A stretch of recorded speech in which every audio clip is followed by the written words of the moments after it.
The day after the French presidential election, the two remaining candidates are back on the campaign trail.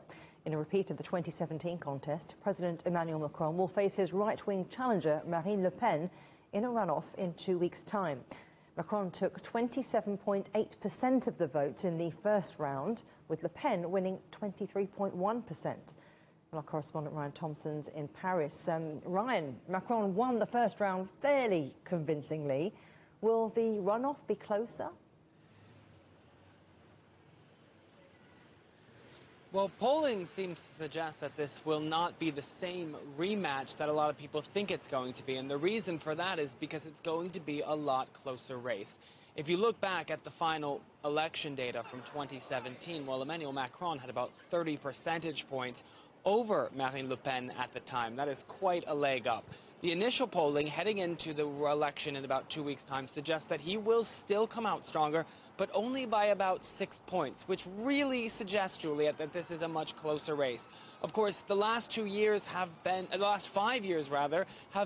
a big change for this, because Emmanuel Macron is coming into this as the incumbent president. He's had 5 years to explain his platform, explain who he is, and really demonstrate his skills for the job of commander-in-chief. At the same time, Marine Le Pen has completely reinvented her party. She's quite literally changed the name of it, but at the same time, she's also softened a lot of her positions that were hardline before on leaving the European Union, leaving the Eurozone, and really leaving a lot of these global alliances that she had called for France to exit from during her past campaign for president. So potentially, as we head into this intense 2 weeks of campaigning, we'll see of whether this softening of her positions will allow her to appeal to more voters and potentially edge out a narrow victory in about 2 weeks' time. What she might have to harden up, though, is her debate style, because that's what got her last time. But, you know, Macron heavily beat Le Pen at this same stage 5 years ago.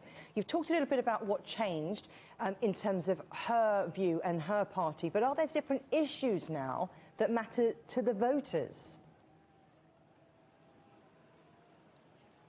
Top of mind for the voters heading into this 2022 election is their purchasing power. That has become the hot button campaign issue of the season because, frankly, voters from across the political spectrum, left, right, and center, say that their wages are too stagnant to keep up with the rising price of goods, you know, whether it be at the supermarket, at the gas station, or just out going for a day out with the family. They feel that wages are too stagnant and their purchasing power is shrinking too quickly, especially with European Central Bank estimates suggesting that it's not going to get better anytime soon.